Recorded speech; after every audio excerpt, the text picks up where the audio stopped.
ভারত পাকিস্তানের যুদ্ধবিরতির ক্রেডিট কিন্তু ডোনাল্ড ট্রাম্প কিন্তু বলা চলে জোর করেই নিতে চাইছেন। বরাবরই তিনি কখনো পোস্ট করছেন, কখনো মন্তব্য করছেন এই যে ভারত পাকিস্তানের মধ্যে একটা যুদ্ধ, সেটাতে তিনি বিরতি এনেছেন ব্যবসায়িক ক্ষেত্রে চাপ দিয়ে। এরকম একটা বিষয় তিনি প্রতিপন্ন করতে চাইছেন। বিভিন্ন সময় বিভিন্ন মন্তব্য সামনে আসছে, কিন্তু একটা অবাক করা বিষয়, আগে যেরকম পাকিস্তানের উপর একটা চিন্তাভাবনা আমেরিকার ছিল বা ডোনাল্ড ট্রাম্পের যেমন অবস্থান ছিল, কিন্তু সাম্প্রতিককালে খুব অবাক করে পাকিস্তানের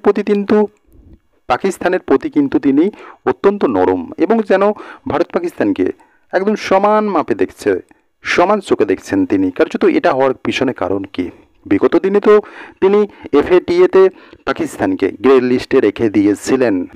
অভিযোগ টেরোরিজম, এটা নিয়ে কিন্তু তিনি পাকিস্তানকে বরাবরই ধমক দিয়েছেন, প্রকাশ্য অভিযোগ তুলেছেন পাকিস্তানের বিরুদ্ধে এই টেরোরিজম নিয়ে। কিন্তু এখন হঠাৎ করে তিনি কেন পাল্টি খেলেন?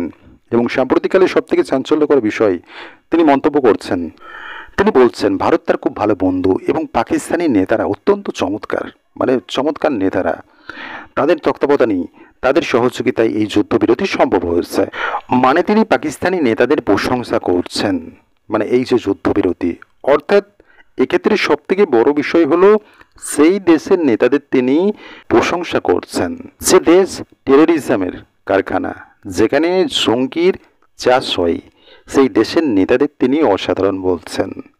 এর থেকে হাস্যকর বিষয় আর কি হতে পারে? কার্যত এর পিছনে কিন্তু একটা কারণ রয়েছে। সাম্প্রতিককালে ডোনাল্ড ট্রাম্পের যে পাক প্রীতি, সেটা কিন্তু বেড়েই চলেছে এবং তিনি ভারত এবং পাকিস্তানকে সমান চোখে দেখছেন। তার নজরে ভারতও যা, পাকিস্তানও তা।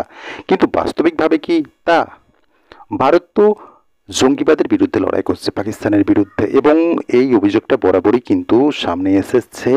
এটা প্রমাণিত বিষয়, এটা একটা প্রমাণ সাপেক্ষ বিষয়।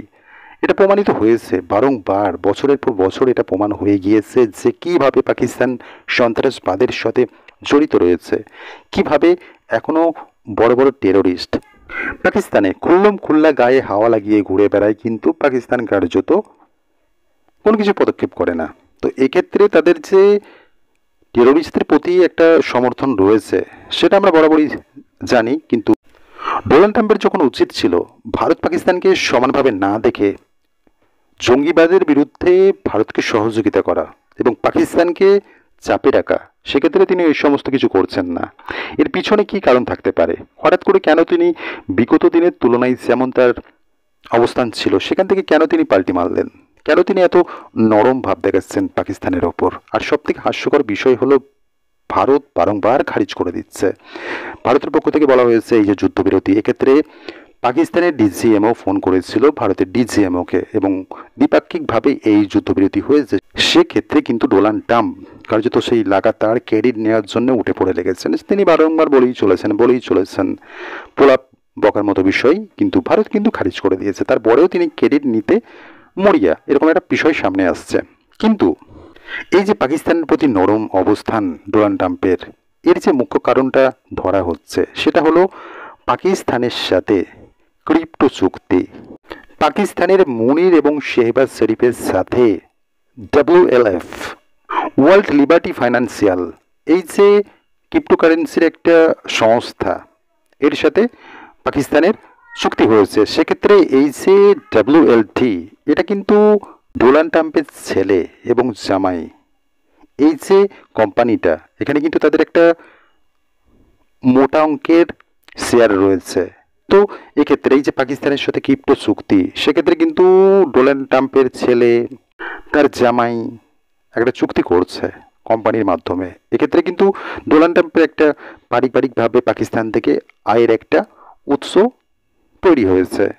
কার্যত এক্ষেত্রে ভারত যখন পাকিস্তানের উপর হামলা করছে, শোচনীয় হাল হচ্ছে। আমরা জানি নূর এয়ারবেসে হামলা হওয়ার পরেই কিন্তু প্রত্যাঘাতে পাকিস্তান পিছু হাঁটতে শুরু করেছে। তারা সিজফায়ারে এসে দাঁড়িয়েছে, কান্নাকাটি শুরু করে দিয়েছিল, এবং তারপর থেকে আমরা কোথাও না কোথাও দেখলাম উঠে পড়ে লেগেছিল ডোনাল্ড ট্রাম্প যাতে যুদ্ধবিরতি করা যায়। এর পিছনে এটাই মুখ্য কারণ, ডোনাল্ড ট্রাম্পের পরিবার, এই যে ক্রিপ্টো চুক্তি পাকিস্তানের সাথে, এর পিছনে ডোনাল্ড ট্রাম্পের পরিবার কিন্তু একটা ফায়দা নিচ্ছে, ফায়দা হতে চলেছে। কার্যত এটাই হতে পারে এই যে পাকিস্তানের ওপর ডোনাল্ড ট্রাম্পের নরম মনোভাব, এটাই মুখ্য কারণ। এবং তিনি বিভিন্নভাবে বিভিন্ন সময় পাকিস্তানের কিন্তু প্রশংসা করছেন, যেমনটা ভারতের করছেন।